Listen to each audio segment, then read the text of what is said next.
Bienvenue à cette session d'information dédiée à l'actualité africaine sur DBS. Le Niger porte le deuil. L'ancien président Mamadou Baba Tandja, qui avait dirigé le pays de 1999 à 2010, est décédé mardi à Niamey à l'âge de 82 ans. En hommage à cet ancien chef d'État, les autorités ont annoncé un deuil national de 3 jours sur l'étendue du territoire. Ancien militaire ayant participé au putsch contre le général Djori Amani au profit du général Séni Kouti, Mamadou Tandja avait été renversé en 2010 par un putsch militaire après avoir voulu s'accrocher au pouvoir après les 2 mandats auxquels lui donnait droit la Constitution. Au Niger, il restait une figure populaire. Son image après son passage au pouvoir était celui du père de la nation qui luttait contre la pauvreté. En Centrafrique, les 14 leaders de la coalition d'opposition COD 2020 se sont finalement réunis alors que le meeting avait été initialement interdit.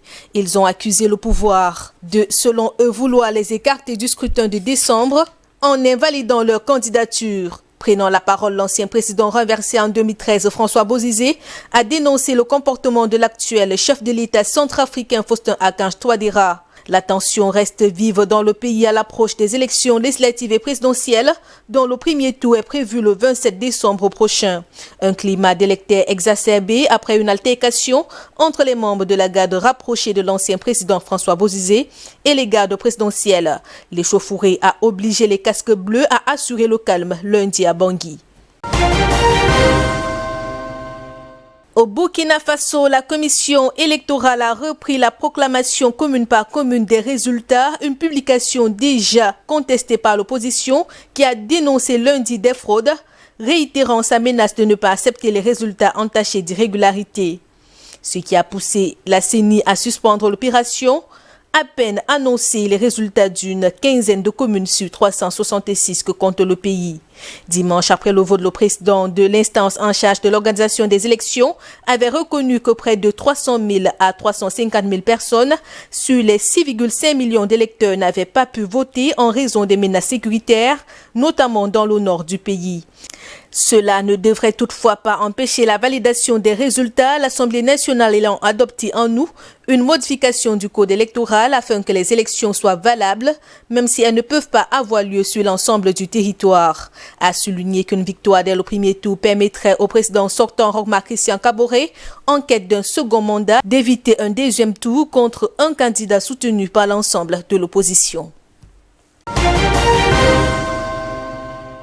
Direction Côte d'Ivoire, l'ex-président Laurent Gbagbo pourrait bientôt obtenir son passeport. C'est qu'une mission du ministère ivoirien des Affaires étrangères a rencontré l'ancien chef d'État à Bruxelles dans le cadre des démarches d'enrôlement visant à lui délivrer un passeport diplomatique. Mais il est aussi prévu, d'après une source diplomatique, qu'il se voit remettre un passeport ordinaire. À noter que cela fait 4 mois que l'ancien président ivoirien est en attente de son passeport. À l'issue de son acquittement le 15 janvier 2019 et de la levée des conditions restrictives de sa liberté le 28 mai 2020, Laurent Gbagbo s'était déplacé lui-même après plusieurs demandes infructueuses auprès de l'ambassade de Côte d'Ivoire à Bruxelles pour introduire une demande de passeport ordinaire et un laissez-passer le 28 juillet 2010. Dans l'entourage de Laurent Gbagbo, on joue plutôt la carte de la prudence. Pour certaines, cette mission est une opération de communication pour décrisper la scène politique toujours tendue depuis la réélection d'Alassane Ouattara à la tête du pays pour un 3e mandat. Au Burundi, l'ancien président Pierre Buyoya vient de démissionner de son poste de haut représentant de l'Union africaine au Mali et au Sahel. L'ex-homme fort du Burundi, qui a dirigé le pays de 1997 à 1993, voudrait préparer sa défense puisqu'il entend faire appel suite au verdict prononcé à son encontre par les juges il y a quelques semaines. Le 20 octobre dernier, Pierre Buyoya a été condamné à la prison à perpétuité par la justice burundaise dans le cadre du procès de l'assassinat du premier président Hutu du Burundi, Melchior Ndadaye. Le tribunal l'avait déclaré coupable avec une vingtaine d'autres personnes des proches à lui d'attentats contre le chef de l'État, attentats contre l'État et attentats tendant à porter le massacre et la dévastation. Après ce verdict, Pierre Buyoya avait réagi en dénonçant un procès politique mené de manière scandaleuse en violation de toutes les règles de droit. Et puis, le Mozambique et la Tanzanie vont lancer des opérations conjointes pour combattre une insurrection islamiste dans le cadre d'un accord qui verra également l'extradition de quelques 500 insurgés présumés.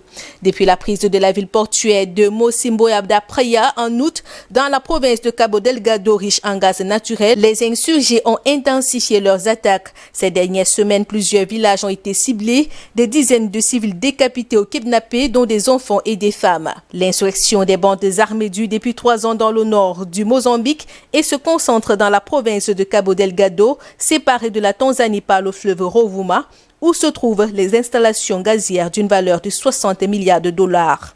L'armée mozambicaine s'attelle à contenir le groupe connu sous le nom d'Atilu Sunawa Jama, qui a déclaré allégeance à l'État islamique depuis 2019. En octobre, les insurgés se sont répandus de l'autre côté de la frontière, où environ 300 hommes ont attaqué un village tanzanien. Selon l'Organisation internationale pour les migrations, début novembre, plus de 33 000 personnes ont fui les violences dans le nord du Mozambique. C'était là l'essentiel de l'actualité en Afrique. À très bientôt.